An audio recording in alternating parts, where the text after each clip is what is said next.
کچھ بھی نہیں تھے، اللہ تعالیٰ نے ہمیں وجود بخشا، اور پھر اللہ تعالیٰ جب ہمیں مار دیں گے تو کیا اس کے لیے یہ ذرات اکٹھے کرنا جو گوشت گل سڑ کے ذرے بن گیا، یہ جو انسان کی ہڈیاں ریزہ ریزہ ہو کے ادھر ادھر بکھر گئی،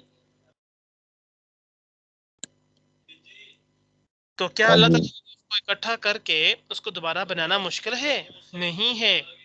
تو اللہ تعالیٰ فرما رہے ہیں کہ یہ جو آسمان زمین ہم نے بنائے ہیں، ان کا بنانا مشکل ہے یا تمہارا بنانا مشکل ہے؟ پھر اللہ تعالیٰ آسمان کی مثال دے رہے ہیں کہ دیکھو ہم نے آسمان کو بنایا، پھر اس کو اٹھایا، پھر اس کو بلند کیا، پھر اس کو ایک جگہ پہ رکھا، اور پھر اس میں ہم نے رات اور دن کا نظام بنایا ہے۔ کالی چادر لے کے آتے ہیں، اس کو چھپا لیتے ہیں یعنی رات میں، اور دن کے اجالے میں اس کو روشن کر دیتے ہیں، اور وہ پھر تمہیں نظر آتا ہے۔ اچھا اگر تمہاری عقل یہاں پر بھی کام نہیں کر رہی تو چلو اور پھر تمہیں زمین کے بارے میں بتاتا ہوں کہ ہم نے زمین کو بھی بچھایا ہے، پانیوں کے اوپر بچھایا ہے۔ ایسے نہیں کہ نیچے کوئی سخت چیز رکھی اور اس کے اوپر زمین کو رکھ دیا، نہیں، بلکہ ہم نے زمین کو پانیوں کے اوپر بچھا دیا۔ اب میرے اور آپ کے پاس گھر میں ایک گلاس تو ہے نا، اگر ہم گلاس کے اوپر مٹی کو ڈالیں تو کیا مٹی ٹکتی ہے اس پر؟ وہ تو سیدھی نیچے گرتی جاتی ہے نا۔ ہم جتنی مٹھیاں بھر بھر کے اس میں گلاس میں ڈالیں تو وہ تھوڑی اوپر ٹکے گی، بلکہ وہ تو سیدھی نیچے چل جاتی جائے گی۔ کیوں؟ کہ پانی کے مقابلے میں مٹی کا وزن زیادہ ہے، تو جس چیز کا وزن زیادہ ہے وہ اس پہ غالب آ جائے گی۔ تو لازمی بات ہے کہ زمین کا وزن سمندر کے پانیوں سے زیادہ وزنی ہے، لیکن پھر بھی اللہ تعالیٰ نے سمندر کے پانیوں کے اوپر اس زمین کے ایک ٹکڑے کو کھڑا کر دیا۔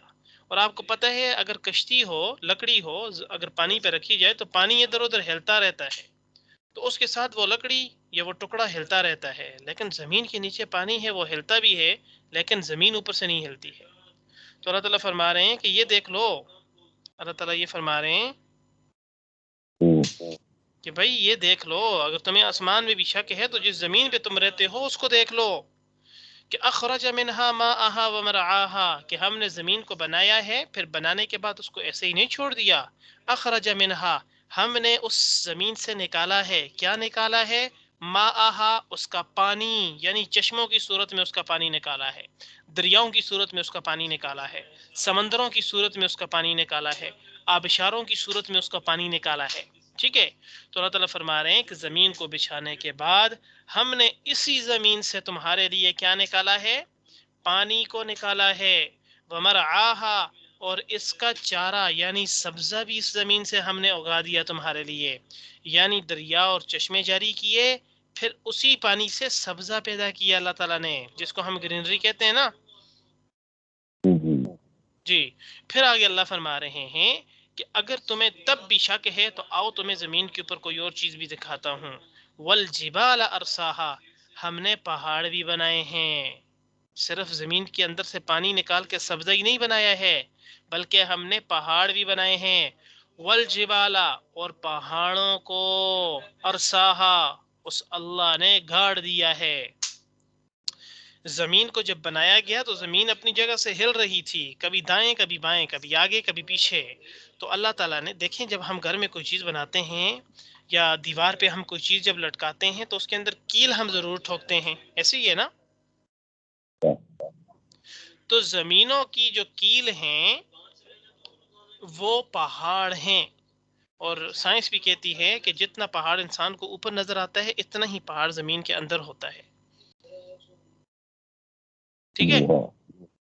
جتنا ہمیں زمین کے اوپر پہاڑ نظر آتا ہے اتنا ہی پہاڑ زمین کے اندر بھی ہوتا ہے۔ تو زمین ہل رہی تھی، اس کو ہلنے سے بند کرنے کے لیے اللہ نے جگہ جگہ پہ یہ کیلیں ٹھوک دیں۔ پہاڑوں کو کیل کہا جاتا ہے، ٹھیک ہے؟ تو زمین اس کے بعد ہلنا بند ہو گئی، تو فرمایا کہ ہم نے پہاڑوں کو اس زمین کے اندر گاڑ دیا، یعنی جو اپنی جگہ سے جنبش نہیں کھاتے، وہ پہاڑ بھی نہیں ہلتے ہیں اور زمین کو بھی ہلنے نہیں دیتے ہیں، اور زمین کو بھی بعض خاص قسم کے اضطرابات سے محفوظ رکھنے والے ہیں۔ یعنی کہ زمین کو بھی جو پریشانی ہوتی تھی انسان کو کہ بھئی اگر پہاڑ نہ لگائے جاتے تو زمین ہلتی تو لوگوں کے بنے بنائے گھر، فیکٹریاں، حویلیاں، یہ سب گر جاتے۔ جب زمین آج دیکھیں نا، تھوڑا سا زلزلہ آتا ہے تو کیسے جو ہے وہ سب کچھ گر جاتا ہے، بلڈنگز وغیرہ جتنی پکی کیوں نہ بنی ہوں، ٹھیک ہے؟ کیونکہ نیچے زمین ہی نہیں ٹک رہی تو پھر اوپر کی چیزیں کہاں سے ٹکیں گی؟ ہے؟ کیا وہ بھی گرے کیا ہے؟ تو اس لیے اللہ نے اس زمین کو ہلنے سے بند کرنے کے لیے ان پہاڑوں کو کیل کے طور پر ٹھوک دیا، اس کے اندر زمین کے اندر گاڑ دیا۔ پھر اللہ فرما رہے ہیں کہ متاعا لکم ولانعامکم، متاعن فائدے کی چیزیں ہیں یہ، لکم تمہارے لیے، تمہارے واسطے اس زمین کے اندر فائدے کی چیزیں ہیں، ولانعامکم اور تمہارے مویشیوں اور جانوروں کے لیے بھی فائدے کی چیزیں ہیں اس زمین کے اندر۔ پھر اللہ فرما رہے ہیں، یعنی دیکھیں، یعنی یہ انتظام نہ ہو، یہ جو انتظام ہے پانیوں سے جو سبزہ پیدا ہوتا ہے، اگر یہ انتظام نہ ہو تو تمہارا اور تمہارے جانوروں کا کام کیسے چلے؟ اللہ تعالیٰ فرما رہے ہیں کہ اگر یہ انتظام نہ ہو پانیوں سے سبزوں والا تو پھر تمہارا اور تمہارے جانوروں کا نظام کیسے چلے گا؟ سبزیاں نہیں کھائیں گے ہم تو ہمارے اندر، آپ کو پتہ ہے نا، وہ منرلز کی کمی ہو جائے گی، ٹھیک ہے؟ تو آپ کو پتہ ہے نا آج کل ہر بندہ ڈائٹ کے پیچھے پڑا ہوا ہے، تو ہماری میلز، فیمیلز اور میل بیچارے وہ جو سیلڈ استعمال کرتے ہیں کھانے میں، وہ جو ڈاکٹر کہتے ہیں جی آپ نے سیلڈ شروع کر دینا ہے آج کے بعد، ہیں رات کے کھانے میں بھی بہت ساری سبزیاں مکس کر کے کھایا کریں، آپ کا وہ چربی جو ہے نا، کولیسٹرول، وہ ختم ہو جائے گا، اور دن میں آپ جو ہے وہ سیلڈ استعمال کریں، ٹھیک ہے؟ تو سیلڈ جتنا کھاؤ گے اتنی ہی انسان کے اندر کیلریز جو ہے وہ کم ہوتی جاتی ہیں، ایسے ہی ہوتا ہے نا، کولیسٹرول جو ہے وہ رک جاتا ہے۔ تو رات میں تو ویسے بھی ڈاکٹر کہتے ہیں کہ سبزی کھانی چاہیے انسان کو، کیونکہ زیادہ سے زیادہ سبزیاں، یعنی اگر رات میں ایک سبزی نہیں، مختلف قسم کی جتنی سبزیاں بھی وقت کے حساب سے ہیں وہ ایک ساتھ بنا کے کھائی جائیں تو انسان کا کولیسٹرول جو ہے وہ کنٹرول ہو جاتا ہے۔ تو بات یہ ہے کہ اللہ تعالیٰ فرما رہے ہیں کہ اگر یہ ہم سبزہ نہ اگائیں تو پھر تمہارا، سبزے سے مراد سبزی بھی ہے، ٹھیک ہے، گھاس بھی ہے، تو اللہ تعالیٰ فرما رہے ہیں اگر ہم یہ نہ اگائیں تو پھر تمہارا اور تمہارے جانوروں کا کام کیسے چلے؟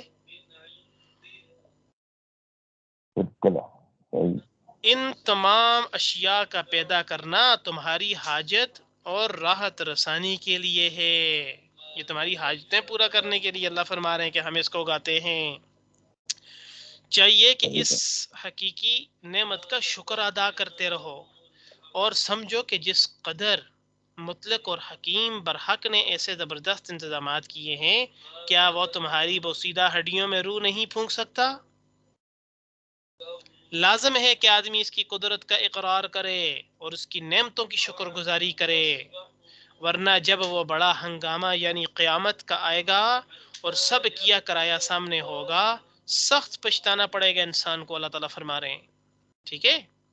تو اس لیے انسان کو ان نعمتوں کے بارے میں ضرور بضرور سوچنا چاہیے، ٹھیک ہو گیا؟ آگے اللہ تعالیٰ فرما رہے ہیں فَإِذَا جَاءَتِ الطَّامَّةُ الْكُبْرَى، فَإِذَا پھر جب، جاءت الطامہ آ جائے گی، جاء کا مطلب ہے آ جائے گی، طامہ آفت، طامہ کو کہتے ہیں آفت، اور کبرا کا مطلب ہے بڑی، تو اللہ تعالیٰ فرما رہے ہیں کہ پھر جب بڑی آفت آ جائے گی، بڑی آفت آ جائے گی، یوم یتذکر الانسان ما سعی، اس دن، یوم اس دن، یتذکر الانسان یاد کرے گا انسان، ما سعی جو اس نے کوشش کی، پھر اس دن انسان یاد کرے گا جو اس نے دنیا میں کوشش کی ہے، یعنی جو کچھ انسان نے دنیا میں کمایا ہے، انسان کو اس دن وہ کمائی یاد آئے گی۔ کمانے سے مراد پیسہ نہیں ہے، کمانے سے مراد نیکی اور بدی ہے، ٹھیک ہے؟ آگے ہے وَبُرِّزَتِ الْجَحِيمُ لِمَن يَرَاهُ،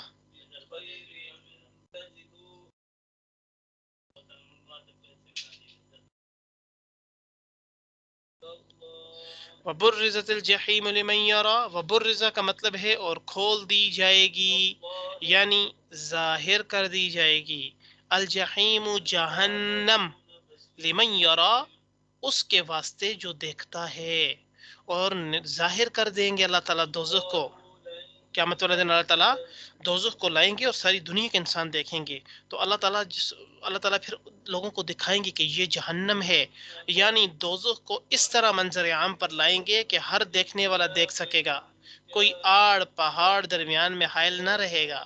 قیامت والے دن تو آپ کو پتہ ہے نا، ہر چیز ملیے میٹ کر کے بالکل پلان کر دیے جائیں گے، میدان بالکل میدان بنائے جائیں گے،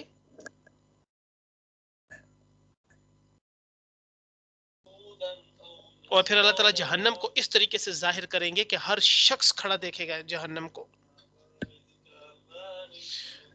فَأَمَّا مَن طَغَى، فَأَمَّا مَن طَغَى کا مطلب ہے کہ تو رہا وہ جس نے سرکشی کی، یعنی سو جس نے کی ہو شرارت، وآثر الحیات الدنیا، اور ترجیح دی دنیا کی زندگی کو، یعنی بہتر سمجھا دنیا کا زندگی، دنیا کا جینا، یعنی دنیا کو آخرت پر ترجیح دی، اسے بہتر سمجھ کر اختیار کیا اور پھر اسے بھلا دیا، یعنی قیامت کو بھلا دیا. فَإِنَّ الْجَحِيمَ هِيَ الْمَأْوَى، تو بے شک جہنم ہی وہ ٹھکانہ ہوگی. جس نے دنیا کی زندگی کو آخرت کی زندگی سے بہتر سمجھا، اللہ تعالیٰ فرما رہے ہیں کہ وہ شخص، اس شخص کا ٹھکانہ ہمیشہ ہمیشہ کے لیے جہنم ہوگا. ٹھیک ہو گیا؟ ہلو، جی جی آگے بات. اچھا بات آ رہی ہے. آگے اللہ تعالیٰ فرما رہے ہیں وَأَمَّا مَنْ خَافَ مَقَامَ رَبِّهِ وَنَهَى النَّفْسَ عَنِ الْهَوَىٰ، وَأَمَّا مَنْ، اور رہا وہ جو، خاف مقامہ، ڈرا کھڑا ہونے سے، ربی، اپنے رب کے سامنے، ونہا، اور روکا اس نے، النفس، نفس کو، عن الہوا، خواہشات سے. اس کا مطلب یہ ہے کہ اور جو کوئی ڈرا ہو اپنے رب کے سامنے کھڑے ہونے سے اور روکا ہو اس نے اپنے نفس کو خواہش سے، فَإِنَّ الْجَنَّةَ هِيَ الْمَأْوَىٰ، تو یقیناً جنت ہی اس کا ٹھکانہ ہوگی. یہاں پہ دو باتیں ہیں. ایک بات تو یہ ہے کہ جس نے اپنے نفس کے اوپر قابو نہ رکھا اور دنیا کی زندگی کو بہتر جانا، ہاں جی. تو اس کے لیے جہنم ہے. اور دوسری طرف اللہ تعالیٰ یہ فرما رہے ہیں کہ جس انسان نے دنیا کی زندگی نہیں بلکہ آخرت کی زندگی کو حق اور سچ جانا اور پھر اس کے مطابق اپنی زندگی کو گزارا، اس شخص کے لیے ہمیشہ ہمیشہ کا ٹھکانہ جنت ہے. ٹھیک ہے؟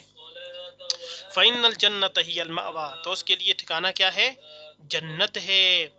پھر آگے، یعنی جو اس بات کا خیال کر کے ڈرا کہ مجھے ایک روز اللہ کے سامنے حساب کے لیے کھڑا ہونا ہے، اور اسی ڈر سے اپنے نفس کی خواہش پر نہ چلا بلکہ اسے روک کر اپنے قابو میں رکھا اور احکام الہی کے تابع بنایا، تو اس کا ٹھکانہ جنت کے سوا کہیں نہیں ہے. وہ ہمیشہ ہمیشہ جنت میں رہے گا. یسألونک عن الساعۃ ایان مرساها، تو یہ جو کافر لوگ ہیں، یسألونک، یہ آپ سے پوچھتے ہیں. ہاں جی. یسألونک کا مطلب ہے کہ یہ جو کافر لوگ ہیں یہ آپ سے سوال کرتے ہیں اے نبی، عن الساعۃ، قیامت کے بارے میں سوال کرتے ہیں. ایان مرساها، کب آئے گی یہ قیامت، کب اس کا ٹھہرنا ہے. یعنی تجھ سے اے نبی یہ سوال پوچھتے ہیں کہ وہ گھڑی کب آئے گی، یعنی قیامت کب آئے گی، جس کے بارے میں آپ ہمیں بتاتے رہتے ہو کہ دنیا کے انسانوں اس جہنم سے ڈرو، کہ جس جہنم، اس آگ سے ڈرو جس کا ایندھن انسان اور پتھر ہوں گے. تو کافر کہا کرتے تھے کہ وہ وقت کب آئے گا جس کے بارے میں نبی آپ کہتے ہیں کہ قیامت آئے گی اور ساری دنیا کے انسانوں میں سے جو نافرمان ہوگی ان کو جہنم میں ڈالا جائے گا. پھر تالیاں مار کے نا ایسے سیٹیاں مار کے ہنسا کرتے تھے. تو اللہ تعالیٰ فرما رہے ہیں کہ یہ لوگ جو تم سے پوچھتے ہیں کہ قیامت کب آئے گی، فیما انت من ذکراہا، تجھ کو کیا کام اس کے ذکر سے. اللہ تعالیٰ فرما رہے ہیں کہ تم لوگ تو آخرت کو مانتے ہی نہیں ہو، تو پھر تم اللہ کے نبی سے یہ باتیں کیوں پوچھتے ہو. فیما انت من ذکراہا، یعنی تجھ کو کیا کام اس کے ذکر سے، اے کافر. ٹھیک ہے؟ ہاں، فیما انت من ذکراہا، بیچ کس بات کے تو اس کے ذکر سے، یعنی تجھ کو کیا کام ہے اس کے ذکر سے. الی ربک منتہاہا، تیرے رب کی طرف اس کی انتہا ہے. الی ربک منتہاہا، تمہارے رب کی طرف اس کی انتہا ہے، یعنی اس کا وقت ٹھیک متعین کر کے بتلانا آپ کا کام نہیں ہے اے نبی. کتنے ہی سوال جواب کرو لیکن جی آپ کا کام نہیں ہے قیامت کے بارے میں ان کو بتانا کہ یہ کب آئے گی. آخر کار اس کا علم اللہ ہی کے ذمہ ہے، اللہ کے حوالے ہے.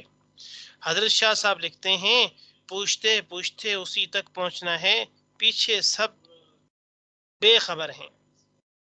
یعنی جو کافر لوگ پوچھتے ہیں نا کہ قیامت کب آئے گی، تو شاہ صاحب فرماتے ہیں، یہ جو لکھنے والے ہیں تفسیر یہ کہتے ہیں کہ بھائی قیامت کے بارے میں پوچھتے رہو، لیکن ایک دن مر کے تم نے بالکل اسی کے پاس چلے جانا ہے جس نے قیامت لانی ہے.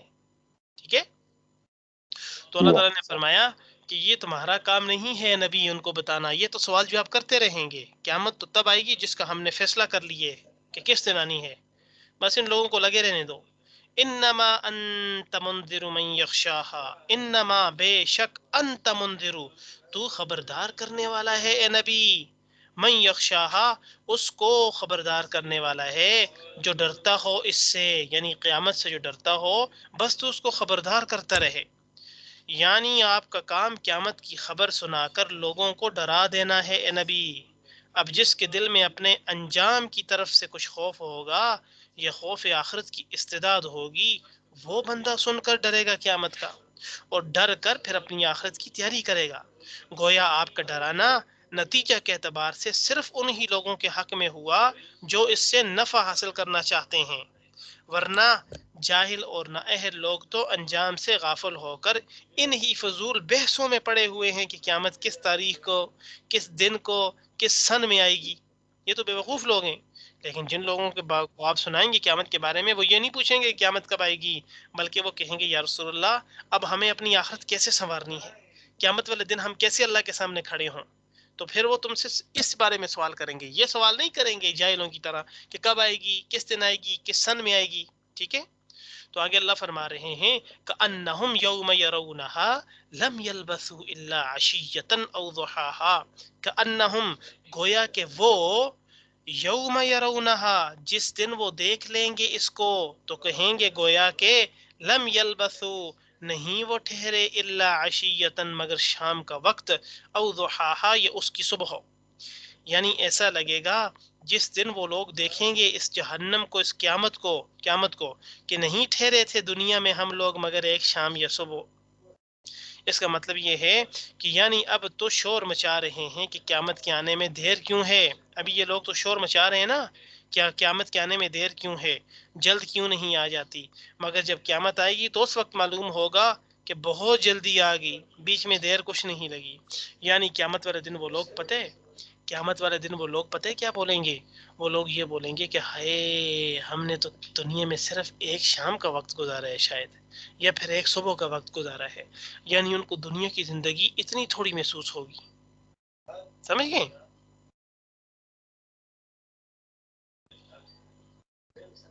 ہیلو. ہاں جی ہاں جی آ رہی بات. جی تو بس یہاں تک ہم نے پڑھ لیے. انشاءاللہ کل ہم پھر آگے آخری سورہ یعنی سورۃ النبأ، یہ پارہ نمبر 30 کی آخری سورہ ہے، یہ پڑھیں گے. ٹھیک ہے اچھا جی انشاءاللہ. انشاءاللہ. ٹھیک ہے پھر السلام علیکم ورحمۃ اللہ وبرکاتہ. حافظ. اللہ حافظ.